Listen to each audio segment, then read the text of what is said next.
water-free fracking. Canadian company GasFrac says it can fracture shale rock with a propane-based gel. When the oil or gas starts flowing, the company says the gel mixes right in, turns to a vapor, and returns to the surface and can later be recovered and reused. For now, GasFrac's propane gel is more expensive than water and isn't widely used for fracking. While Texas oil is an important part of our energy picture today, it was absolutely vital during World War II. To get that oil to tanker ships, the U.S. government built the Big Inch pipeline from Texas through the Midwest to refineries and shipping ports on the East Coast. But it had to clear some geographic hurdles, as you'll see in this Energy Then from 1943.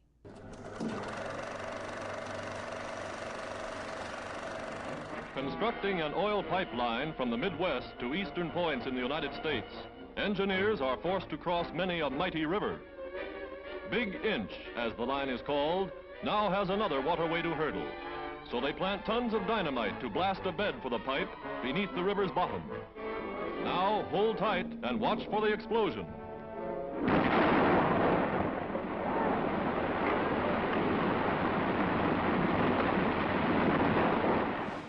After the war, the Big Inch and its sister pipeline, which was called Little Big Inch, were converted into natural gas pipelines still in use today. Coming up, an interview with the head of the Environmental Protection Agency, Lisa Jackson. Her take on fracking when we come back.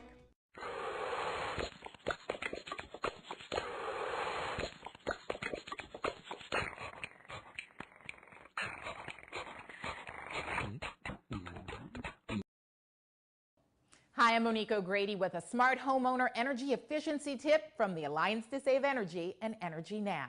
Many consumers already use compact fluorescent light bulbs or CFLs. They use only a quarter of the energy of a traditional incandescent bulb and can last 10 times as long. LEDs are at least 75% more efficient.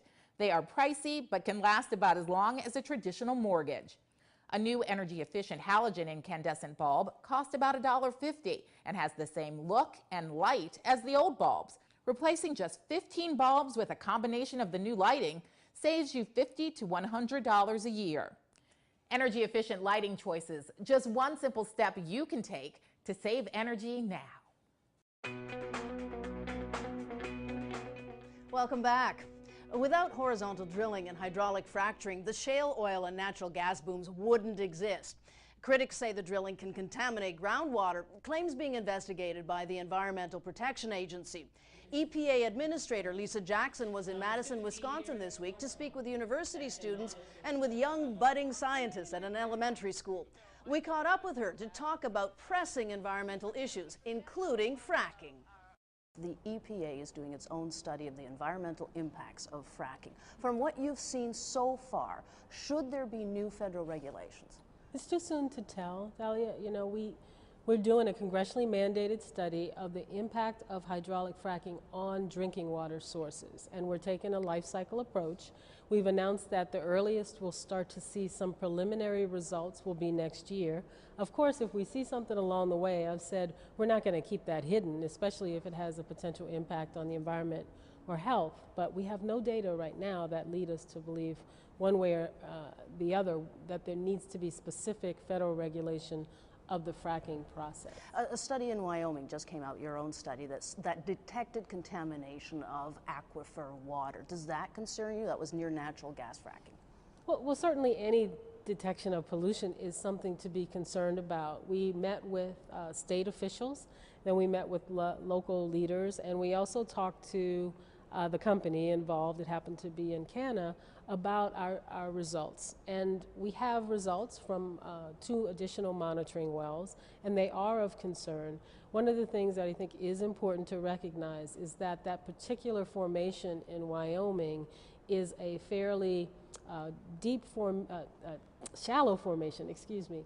And so it is possible that fracking in one bearing zone might have impacted nearby areas that may contain some groundwater. But we have absolutely no indication right now that drinking water is at risk, and actually the company has stepped forward to provide alternate sources of water, and we're working with them on potential needs for any additional protection. So hundreds of wells are being drilled, shale wells are being drilled across the country. At this point, you consider them safe? There shouldn't be a slowdown of any sort?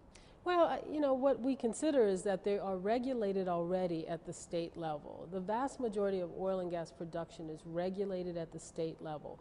There are issues of whether or not the federal government can add to protection and also peace of mind for citizens by looking at large issues like air pollution impacts, which can be regional. EPA has proposed regulations out right now to deal with air pollution impacts. We have the study you mentioned in terms of drinking water impacts, and we recently announced that we intend to regulate, it will take a period of time to develop regulations, wastewater from fracking to ensure that it's properly disposed of. So it's not to say that there isn't a federal role, but you can't start to talk about a federal role without acknowledging the very strong state role. Coal-fired power plants, okay? They provide about half the electricity in this country. Most of them are more than 30 years old. And the Energy Secretary said earlier this year that there will be massive retirements. How many are going to be shut down, do you think, under your regulations? Well, first off, EPA doesn't require shutting down of any plant. What EPA does is set nationwide limits for how much a plant can emit, how much mercury you're allowed to put in the air, how much lead, how much arsenic, how many ozone precursors, how much SO2, which contributes to acid rain. That's EPA's job, how much particulate matter.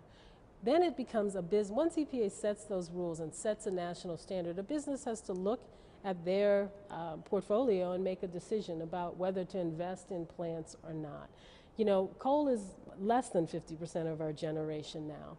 And because of increasing supplies of natural gas is becoming an economical way to provide baseload power in our countries. Is that what they're going to be replaced by? No, I can't say what a business will decide to do, right? Some businesses are investing in nuclear, some businesses are looking at natural gas. There are states that are leading the way on solar or wind. All those kinds of energy choices and energy policies are important decisions and discussions for our country. What EPA's role is to do is to level the playing field so that pollution costs are not exported to the population, but rather companies have to look at the pollution potential of any fuel or any process or any plant or any utility when they're making their investment decisions. So when it comes to greenhouse gas emission restrictions, you've sent some draft regulations to the White House. You're going to tell me what you proposed? I'm sorry, I cannot. Okay. Energy Now will have to wait. Okay. Not now, maybe a little later. Okay, soon? But do the regulations mean that new coal plants would not be allowed to be built if they do not have carbon capture and storage capability? I can't tell you what the regulations say right now, but you know what we're planning to do is release them early next calendar year. When do you think carbon capture and storage will become commercially viable? The DOE has supported about half a dozen projects, not really going anywhere. Well, they are still on the books. We know some of them are in the permitting process and still planned. We've looked at sort of the status of those facilities because in part of the development of the rule, we have to know what's going on out there. So I continue to believe that there are going to be opportunities to invest in and try to perfect that technology.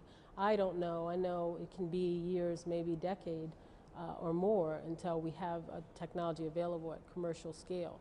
And it would be short-sighted, or you'd have to have blinders on not to look at the fact that there are other game changers out there, like our nation's supply of natural gas, that are going to be important as people look at where they want to make investment decisions. It's not EPA that's going to tell a utility, a power company, where to invest. But what EPA can do is say, here are the limits you're going to have to meet from an air or water perspective so you can make those determinations.